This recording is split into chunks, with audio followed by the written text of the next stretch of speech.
Magandang umaga po muli sa mga giliw kong tagapakinig ng ating channel, Ateista ng Pilipinas. Kumusta na po kayong lahat?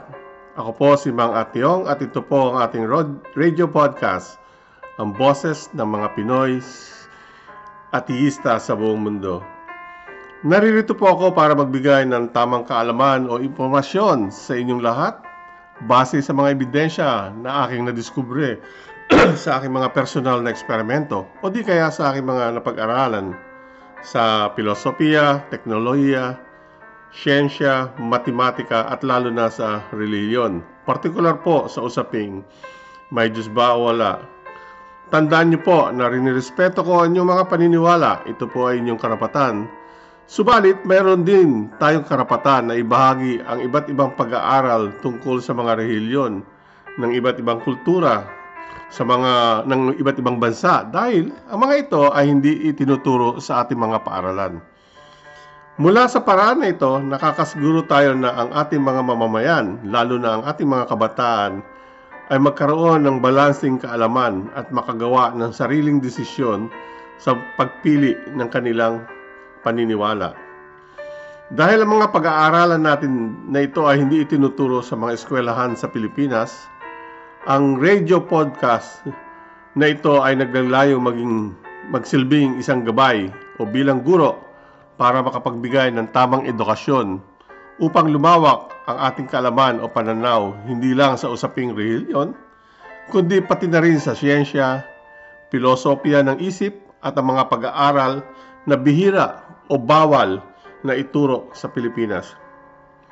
Sa huling episode, pinatunayan natin na ang Biblia ay galing sa Judaismo, dinagdag ito ng mga Katoliko at kinopya naman ng mga Islam. Itong tatlong sinaunang grupo na ito ay ang tunay na mga relihiyon na sumasamba sa Diyos ni Abraham. Dahil ang mga ito ay nagtataglay ng 4 na marka ng tunay na simbahan ng Diyos na ating pinag-usapan sa mga nakaraang episodes. Kaya kung ang relihiyon mo ay hindi isa dito sa tatlo, malaking posibilidad na ikaw ay susumpain ng Diyos habang buhay. Ito ay ayon sa Galatians 1:8-9. Kaya kung ikaw ay Kristiyano at hindi Katoliko, 100% pupunta ka sa impyerno. Kaya mag-isip-isip ka, kabayan, kung tama ba ang sinasalihan mong simbahan. Sa episode naman na ito, tatalakayin naman natin ang iba't ibang mga paganong ritual na isinama sa Biblia ng mga Katoliko. Ang relihiyon na nagsimula na isang paganong simbahan na nanggaya ng maraming paganong ritual mula sa Mitraismo, isang kultong relihiyon ng imperial na Roma. Una, ang Pasko. Ito ay pinagdiriwang nakasabay sa pagdiriwang ng Romanong paganong Saturnalia at karawan ng Diyos ng araw na si Sol Invictus.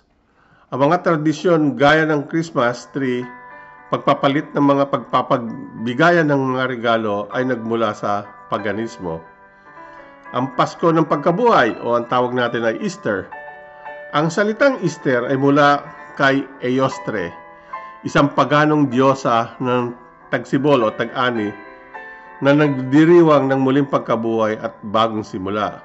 Ang mga simbolo tulad ng mga itlog at kuneho ay galing sa paganong tradisyon. Ang araw ng mga santo at kaluluwa o tawag natin dito ay All Saints Day and All Souls Day.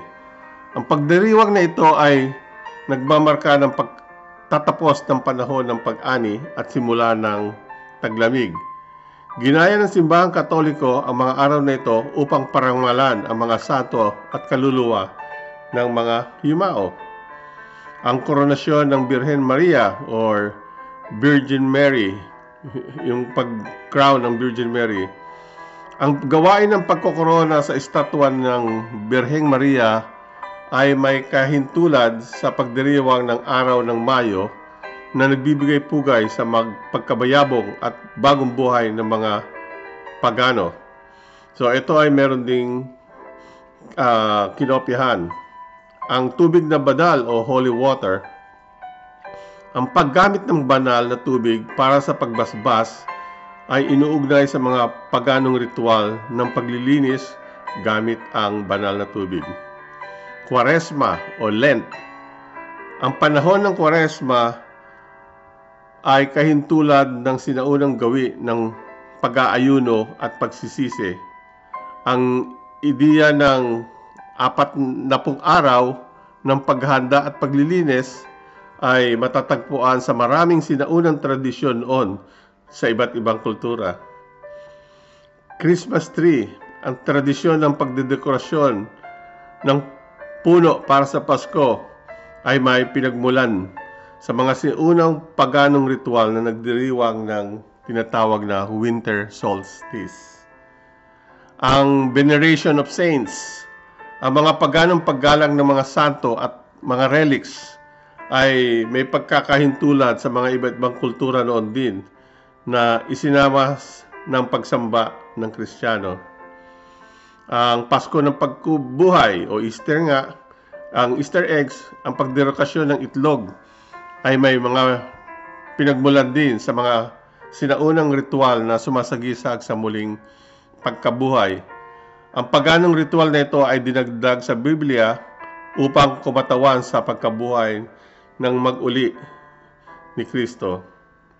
Rosario, o yung rosary, ang paggamit ng mga butil ng panalangin ay may mga katumbas sa maraming reliyong tradisyon. Hindi lang sa paganismo, kundi kagaya din ng Hinduismo at Islam, Buddhism, pati rin ng Buddhism. Ash Wednesday.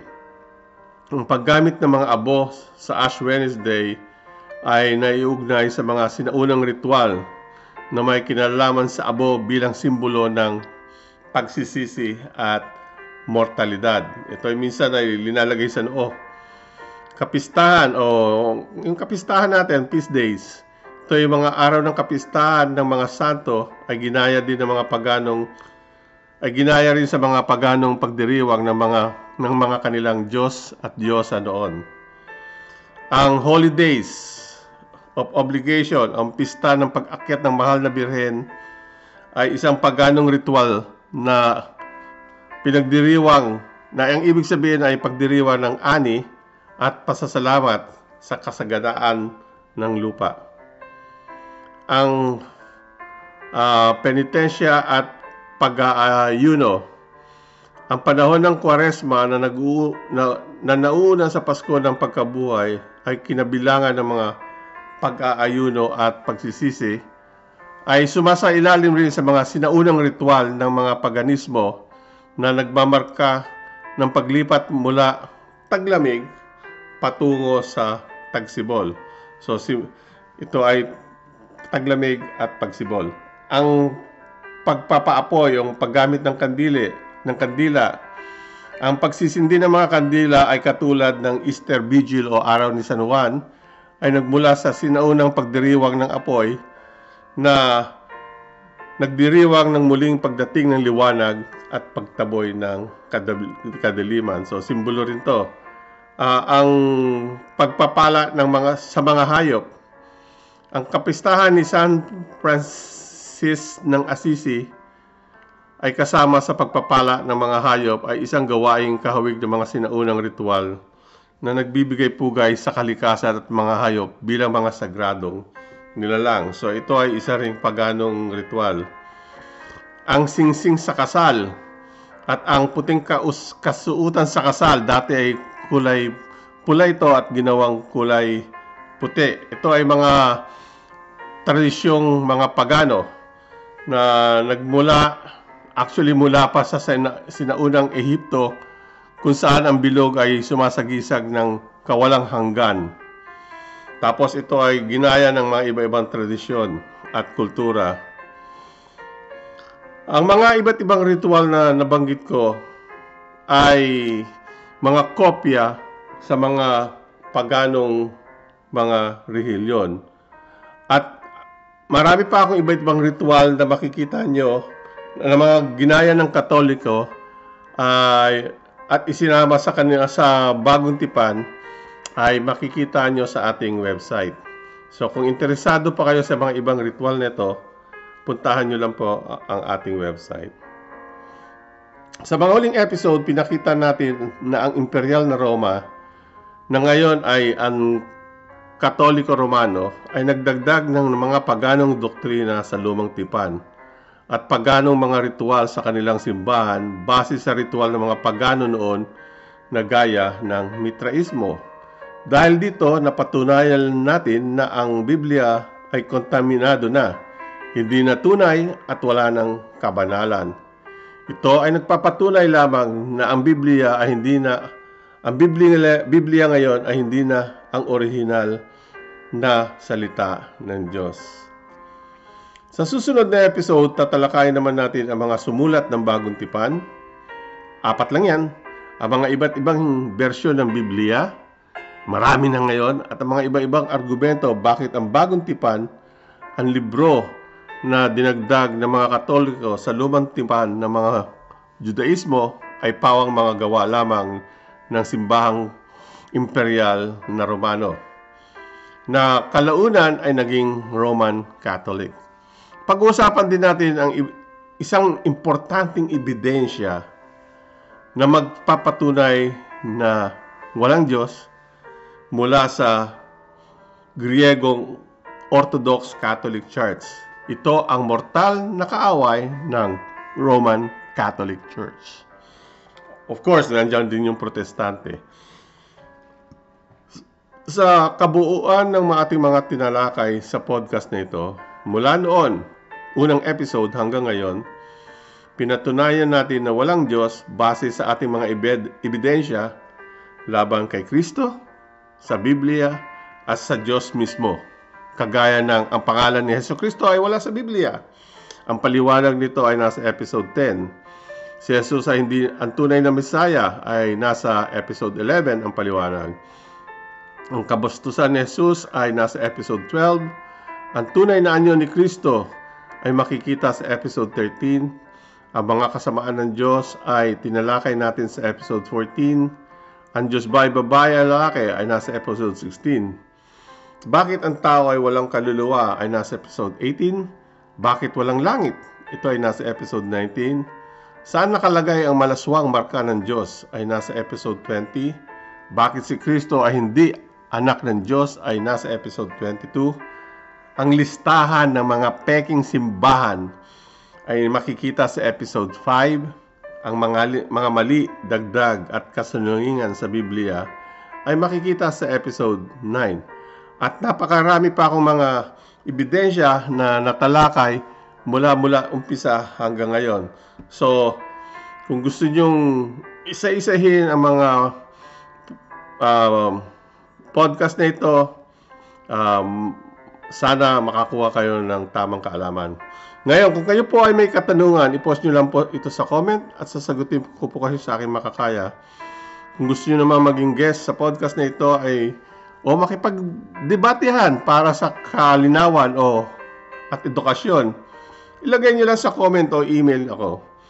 Doon naman po sa mga aking tagapagkinig na nag-subscribe, nag-like, at nag-share ng mga video ko, maraming salamat sa inyong lahat. Alam ko, kakaunti lang ang mga ateista sa Pilipinas. Subalit, pwede tayo maging daan sa balansing edukasyon, pagpapalawak ng tamang kaalaman, at pagiging boses ng ating adhikain para mapaunlad ang ating bansa.